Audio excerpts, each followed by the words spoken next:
So now let's talk about the final season. Originally, the plan was to do 8 seasons. How come they extended it to 9? Because we weren't finished.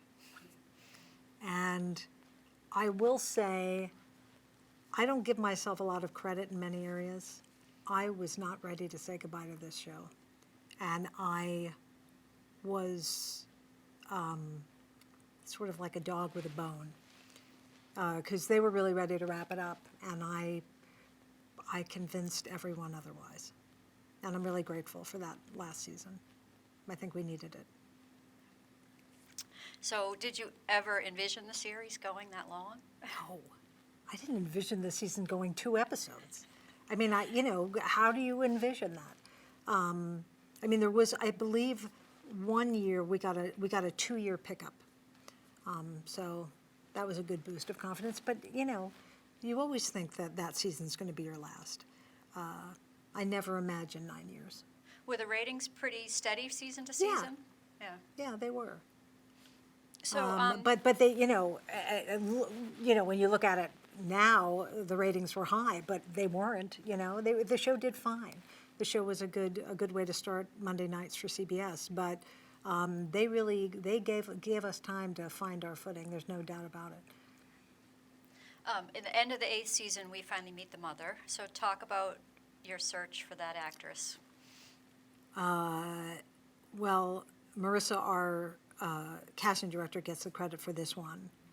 She saw Kristen Milioti in Once on Broadway, and she was the one who brought her up to us. And I ended up going to New York to see her. Carter and Craig had spoken to her.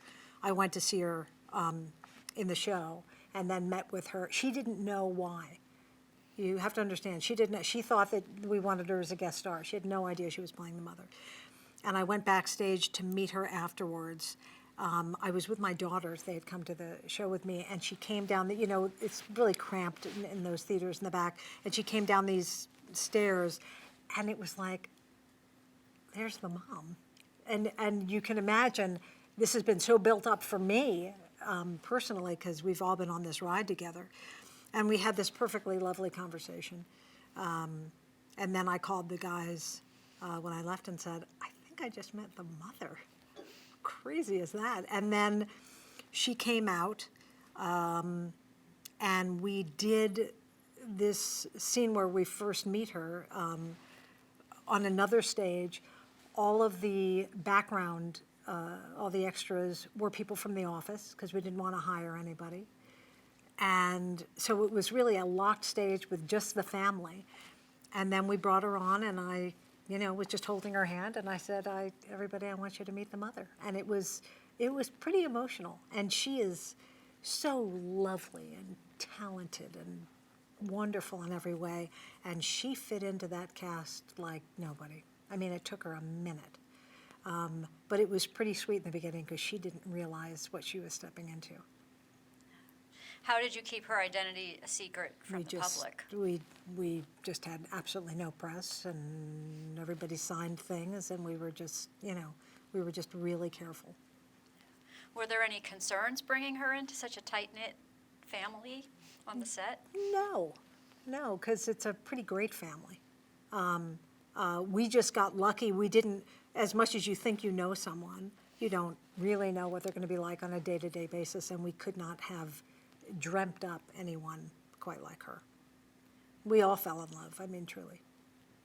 So the whole premise of the show is based on Ted telling his 2 children how he met their mother. Exactly. And you shot all of those scenes with the kids early on, right? We shot, initially, we shot the kids, the pilot, and then when we came back for season 2, I believe it was, I think I'm right. I don't think it was season 1, but it may have been. We brought the kids on stage, and that was where we really cleared the stage, not realizing whether we were going to have 1 season or 9 seasons. And we knew how the show was going to end. We thought we knew. And we gave them a ton of things to say. We kept throwing in lines, and we shot with them for a couple of hours, just with every possible line. And So we had all of that in the bank for all those years. So you weren't locked into something, you had We different weren't locked options. in, we just had a map.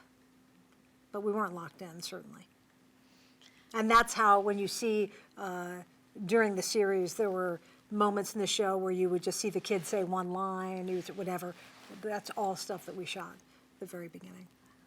That's incredible. Because, kids grow. And they did, boy. So were there other alternate endings that were considered along the way? There were certainly other endings that we talked about, and we certainly talked about it once the ending really was about to happen. But I'm glad that both Carter and Craig decided to stick with what we had all thought was going to be the ending. Spoiler alert, but when did you know that the mother was going to die at the end? I knew pretty early on. I see. That's what happens. But you never really know. You never really know until you shoot it, because things have a way of changing. And look, we were talking about it up until it aired. When we were in editing, we went back and forth. And there's no doubt that many people disagreed. But that's sort of I don't want to say the fun of it, but the beauty of it was that so many people were so invested. And, you can have whatever opinion you want to have. Everybody cared. How great is that? Yeah. What did you think about the ending personally? I thought it was beautiful. And having been on the ride for so long with them, I thought it ended the way it should. So talk about shooting the finale. It was a mess. It was a mess. It was really emotional. It's sort of in two parts. One, Jason was shooting a movie at the same time, and we easily accommodated all of them, because all five of them had great careers and still do. But during the shooting of that show, there were things that would come up, and we would just make everything work. And Jason had to go and do a movie, so we had to wrap him early. So we ended up doing the scene at the Farhampton Inn outside. It was the last scene that the five of them were going to do together, which was really tough. And as the real mother of this show, it was really hard for me. But it was beautiful, and it was certainly emotional. And all those tears that you see are as real as anything could be. And then when we finally got to the last scene, and it was in fact the scene at the train station where Ted meets the mother, it was a beautiful set again, and we were on a sound stage. There was rain. It was a movie, and everybody showed up to that. That stage got very filled up with friends and executives and just all sorts of things. And I will say that this remarkable crew, they had been trying to get me to cry all week. They were doing things you cannot believe. They had, at one point,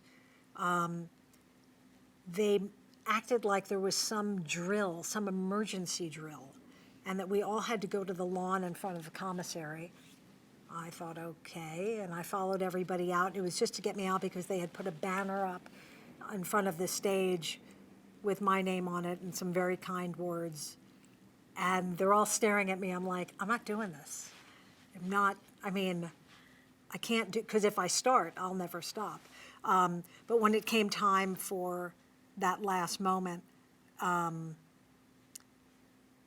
we did the scene a few times, and it turned out that there was just no reason to do it again. And so saying cut for the final time was tough, but I then had a few words to say to everybody, but they came over and gave me the yellow umbrella, which is something that people are drawn to in my house. It's on display. Many people have had their pictures taken with that. Nice. And I also heard that the cast and crew got hashtag Pam Fryman trending on Twitter. I think we can blame Allison for that a little bit. Yeah, she liked doing things like that. So, yeah, they tried to make a fuss over me. How did that Because feel? they knew just how much I loved it, I think. Yeah, and she was a big Twitter person, so she got that going. It made my children very happy. Was there anything left on the cutting room floor from that final episode that you wish could have been left in? Yes, if the show had been, an hour longer. Yeah, there was a scene with Ted and Robin in a restaurant that was really beautiful. That I was sorry I had to go. But I understood. I mean, it always happens. I wish every minute of what we shot could have gotten on the air, just because it was so filled with everything good. But that's not how TV works, unless you're on Netflix now, which you can sort of do that. I think ultimately what aired was a beautiful version. What do you think is the legacy of How I Met Your Mother? Wow. I think it's sort of a timeless show. It's a show about watching people grow up and about expecting the unexpected and staying true to your friends and supporting people and laughing with people and loving people. They took care of each other like a family. So that's about as universal as you can be, and it was fun along the way. And if you're lucky, that's what happens. All good things. So you were slated to executive produce and direct the spin-off How I Met Your Dad. Yes, So what I happened? was. How come you weren't involved, and what happened with the pilot? I was involved initially, and I started that show, and then my mother got ill, and I had to step out, which was a really, talk about an impossible thing to do. But it was my mother. How perfect is that? And the funny thing about that story is that she ended up being okay when we didn't think she was going to be, and she hung in there for 4 more years and just passed away 2 weeks ago. And the amazing thing about her, besides every single thing about her, is that I had a joke with her, and I had a very busy pilot season. And she'd been ill, but she was still, she was sort of a superhero. And this pilot season, because I was slated to go back right after, I kept saying to her, no dying during pilot season. And she's like, I know. She used up her time. And I got to go back, and I was actually there, had a wonderful time with her before she passed away. No bigger fan of my career than my mother. So the idea that I'm sitting here now, I'll call her. I know her number's changed, but I'll call her. But she would be getting such a kick out of this. She was truly my biggest fan. Why do you think How I Met Your Dad didn't work? Why didn't it get picked up? I think it suffered from a few things. And I think one of the things was that we were wrapping How I Met Your Mother when that was happening. And I think that finale, the end of that series, took up all the oxygen, sort of. So it's a really hard thing to do a pilot. I don't think people realize what it takes to do a bad pilot, let alone a great pilot. There's just so much that goes into it. And I fear that it wasn't that everybody wasn't invested, because they certainly were, but I feel like there was some distraction, not on purpose. The cast was wonderful. It's just hard to do a perfect show, a show that's going to withstand the test of time, plus the fact you're coming off of something that, it just wasn't a fair pilot. It was almost too soon to do it. And I think there's still a show out there to be done, and I hope at some point it is done. So you've done a fair amount of pilots in your career. What do you like about doing pilots? It would have been so much easier to say, what don't you like about Okay. doing pilots? No. Well, first of all, they're a gift. The idea that somebody sits down and writes something and takes that precious thing and hands it to you is just remarkable. So that's number one, you know. And at this point in my career, I'm able to work with so many friends. You know, you collect people along the way. And I've been so fortunate to do so many pilots with people that I love so much, that I respect so much. That part's so much fun. And you get to take nothing and make it something. There's so many decisions to make to bring something to life. So it's sort of fascinating and inspiring and overwhelming and challenging, all of those things. So do you get to create the visual style of a show when you do the pilot? To some degree, I certainly am part of that process, yeah. I'm sort of, if you're directing a pilot, you're sort of a part of every part of the process. So that's what makes it so interesting, and it's a really fortunate place to be. Do you have one pilot from your career that you thought for sure was going to go and didn't? Oh, I'm sure I have a bunch. One of my favorite pilots that I did when the show actually went for a year was a show called Happy Family with John Larroquette and Christine Baranski. I still think that show should be on the air. I just think that show was magic. I loved the McCarthys. I mean, it was redone and redone, but that was another show that just on that stage felt as right as anything has ever felt. And I'm sure there are a million more. So let's move on to your current career. Oh, I still have one. Still have one. Okay. In 2015, you started working on the reboot of The Odd Couple, and that was, one of those shows was your 500th episode of television. I know. So how did that milestone feel to you? Here's how that milestone felt to me. I did not have a dedicated series. I was lucky enough, I have a wonderful relationship with the great people at CBS, and they were kind enough to ask me to do Man with a Plan and The Odd Couple, working with both Matt LeBlanc and Matthew Perry. When I was doing Man with a Plan, I went over to do an episode of The Odd Couple. I was in my dressing room. We broke for lunch. I'm in my dressing room. I come back on stage, and I see a lot of people, and I see a cake. And I assume it's someone's birthday. So I run up to start to sing with everyone, and the cake was for me. That is my 500th episode. That's how that went. It's my first episode on this show. I've known Matthew Perry, obviously, and I've worked with people, you know, everybody there sort of on one show or another, but it was sort of surreal to be standing in front of that cake that said, you know, congratulations on your 500th episode on a show I hadn't done once.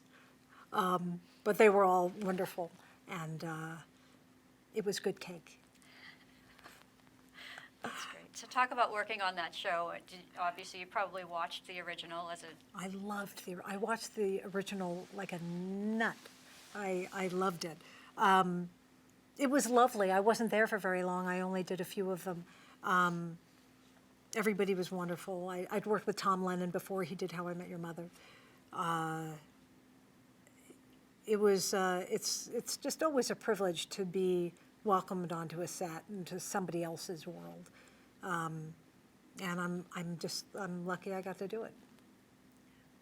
So now you're also involved with another reboot, which is the One Day at a Time on Netflix. Yes. So how did that come about? That came about because Gloria Calderon-Kellett, who is the writer and showrunner with Mike Royce, worked on How I Met Your Mother. She's a writer on How I Met Your Mother, and she invited me out for coffee, and she told me that this One Day at a Time thing with Norman Lear was probably going to happen, and I thought, oh my God, that's amazing. Would I want to be part of it? Of course I'd want to be part of it. But somehow she didn't think that was really going to happen. And it came down to when Sony wasn't even offering it to me because they didn't think you know, it was just one of those crazy things. And I kept saying, why isn't somebody calling me about this? But fortunately, they did. And it's been a dream. It is a really good show with spectacular actors and amazing writing. And I got to meet Norman Lear and work with Norman Lear, a guy who at his age is in every casting session and warming up the audience and watching the run-throughs and giving great notes. And it's been an honor to be a part of that show, and I will continue to be. So I'm very lucky. So did you just say Norman Lear warms up the audience? I absolutely said that, and I mean it. He goes up there and he talks to them, and one of the things that he says, he talks about this moment in time right now never happening again, and that everything in your life brought you to this moment, and to be so grateful for it. And those are words that resonate with me every day. He's remarkable, but the show is remarkable. Justina Machado and Rita Moreno and you know, the kids are amazing. Stephen Dablowski's amazing. It's one of those things where sometimes magic happens, and the words are so beautiful. It's so current. It deals with such important issues, and it's as moving. I've cried more doing that show than I have on anything, and I've laughed harder. It's just the recipe is spectacular, and I mean, this is a show. I'm just lucky that they asked me to be a part of it. Talk about working with Gloria and Mike Royce. They're delightful. They're so smart and so sweet and so supportive, and they're so careful about what they write. They want it to be honest. They are not afraid of tackling big issues. It's been enlightening. It's been an enlightening experience on screen and off screen. So tell us a little bit about working with Netflix and how that differs from It was my first time doing that, and this experience for me, they were very hands-off. They had ideas, but it was a real, here's an idea, take it or leave it. Really supportive, and then you get to play with the length of an episode, which is something I'm not used to at all. It's sort of a longer than 25 minutes, shorter than 35 minutes kind of thing. And it allows you to tell a real story. And instead of stopping here, you get to dig deeper. And that's been fun for me and so different than doing network television. So I've really enjoyed that a lot. And it's multicam live audience. Multicam live audience. Here we go again. And with Netflix, it's not a pilot, and then waiting for the order, it's full season, right? So does that differ in any way? It was just fun to be able to jump in, and so we did. And fortunately, we got picked up. But I've never read such wonderful reviews about any show in my life, and they were so deserving. I mean, everybody did just a fantastic job. So talk a little bit more about Justina and Rita. How much time do you have? They are truly like mother and daughter. I mean, Rita Moreno, come on. In one of the episodes, she had to dance. It's like I'm sitting here watching Rita Moreno dance, but she is so totally committed. She's having the best time. She's as silly as they come, and yet as serious as they come, and as committed, and just does such an exquisite job. And Justina is pure heaven. There's nothing she can't do. And what's so interesting watching her is when you do multicam, when you do an audience show, you have to do these scenes multiple times. And she has a way of making something so moving, so spectacular, and then doing it again and doing it again. The well is so deep. I don't know how she does what she does. She's a miracle because she is as funny as can be and she will make you cry like that. She's got it all, and to see them together is everything. I'm just a fan. I'm I don't know how much directing I do. Just to be able to be in that audience is fantastic. Why do you think the show was able to successfully make the leap from 80s to now? Well, because as much as it is one day at a time, they have completely changed. They've reinvented it. They've reinvented it for right now. The issues that are dealt with on that show are the issues that we're all facing right now. There's nothing, the title is the throwback. The characters, yes, Schneider's there, but, and Todd Grinnell, by the way, unbelievable. Todd Grinnell would come in on weekends if we let him. It's so much, they talk about pure joy. He is just pure joy.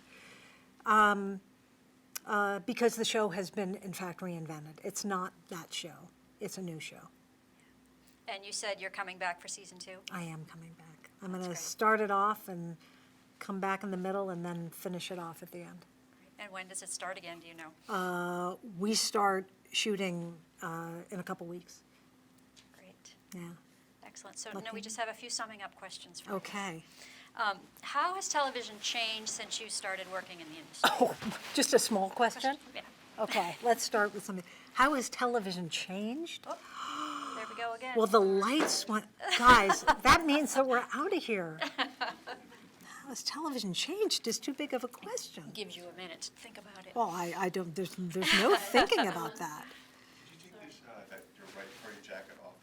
There you go. Perfect. Thank you. Testing? That's great. You want to ask me again? Sure.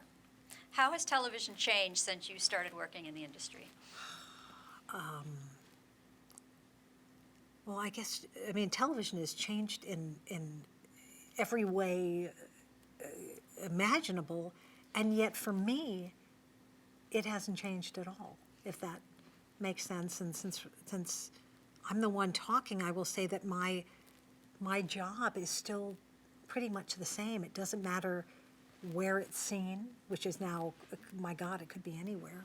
I'm still getting up in the morning and going to work and doing what I did when I went to Cafe Americain all those years ago. So as crazy as it sounds, for me, it hasn't really changed that much at all. My stomach doesn't get as sick before I go to work. I have this much more confidence. Not this much, but I think I love the part where it hasn't really changed that much at all. So we've talked about your remarkable career. We haven't talked much about the fact that you're a woman with this remarkable career, which is pretty unusual. So That's a sad statement. yeah. So what are your thoughts about women where they are directors in TV and? Well, I mean, my God, if I'm an example of anything, it's that this is, a job for a woman as much as it is for anyone.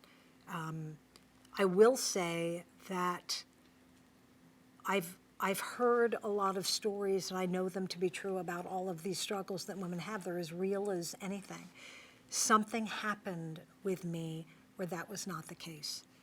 And there was always someone there saying, try this.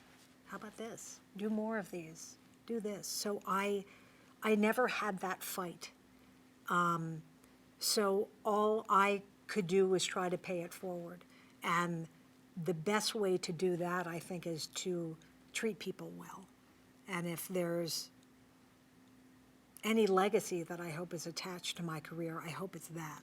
I hope it's that people who walked onto my stage felt valued and respected and empowered.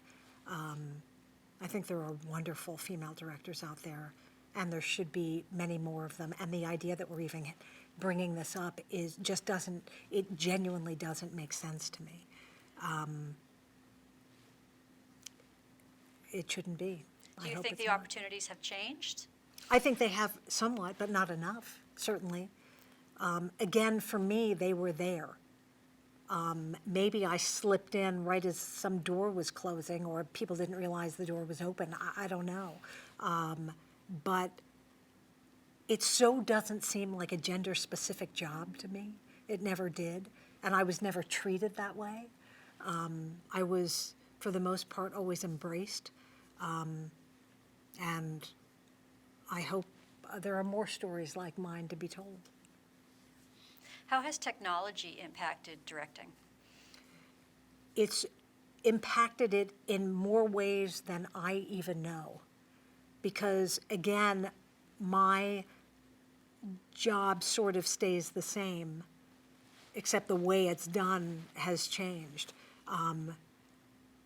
It's so funny when when you have to, your lingo changes a little bit to match up with the realities of what's happened technically. You'll have to ask somebody much more well-versed in that area, but I do know it's changed a lot. Fortunately, I'm just going to keep saying action, and whatever happens after that happens. So, critics have often lamented the death of sitcoms, and yet it keeps coming back. So why do you think audiences keep coming back to the format? Who doesn't want to laugh? Who doesn't want to feel good? Who doesn't want to be moved by a story that's accessible and universal? I don't think they will ever go away, nor should they. For me, growing up, that's what I looked forward to more than anything, was sitting down and watching them. My kids feel the same way. My parents feel that way. I don't think they're going anywhere. Have you had mentors throughout your career? Oh, only a million of them. Only everybody that's ever said, try this. I would put Jill Phelps in that category for sure. I put Nina Tassler in that category, and too many to mention. But people have always been really generous towards me, and I hope I've done right by them. What do you like about directing? I like the family part of it. I like, I keep talking about a team sport. I like being part of a team, and I think that what I do is all about being part of a team and encouraging people and getting people to work well together. I think that's sort of the best answer I can give you. Do you have a dream project that you'd like to do? I'm living my dream. I am 100%. It would be so greedy for me to have a dream project on top of everything I am doing and have gotten to do. And I'll tell you, one of the greatest gifts of doing this has been to do it as a mother of daughters who have been on every set since they were born. And when we were wrapping How I Met Your Mother, my daughters were in college, but they were there for part of the end of it. And I'll never forget my daughter Megan going up to Carter and Craig and thanking them for her childhood. I mean, they were 11 when I started and, in their 20s when I ended. And they got to see what it looks like to go to work and love your job every day. They got to see what it feels like to be embraced by people who care about what you're doing and where you're going and want to give you advice and any help. Doing this job for me has been an extraordinary career, but doing it as a mother has been, I don't even know how to put into words. It's been everything. What's your proudest career achievement? I guess my proudest career achievement has been that my phone still rings, that I still get offered the things that I get offered, that I'm not slowing down in any way. So something is working. And the idea that after all this time, people still want me to be a part of what they're doing, it means that I'm doing something right. So that's what makes me proud. Do you have any regrets? I feel like I should break into song. No, I really don't have any regrets. 99% of this has been positive. I don't even know what that other 1% is. I just figured I shouldn't say 100%. So no, I don't. I mean, I've done good shows, I've done bad shows. I've done shows with the loveliest people in the world. I've done shows with people that were harder to get. Well, I've done shows with people who are, perhaps maybe weren't having great days. But you learn something from all of that, and it's gotten me here. So I don't think I have any regrets. What advice would you give to an aspiring director? Be kind, be strong, empower people. Don't feel like you have to know everything. I think that's probably the most important thing, because that's what I thought at the very beginning. And I realized that I was wrong, and that sort of saved my life. Would your advice be any different for someone who wanted to be a producer? I don't think so. I don't think so. I think it would be the same thing. You gotta work well with others.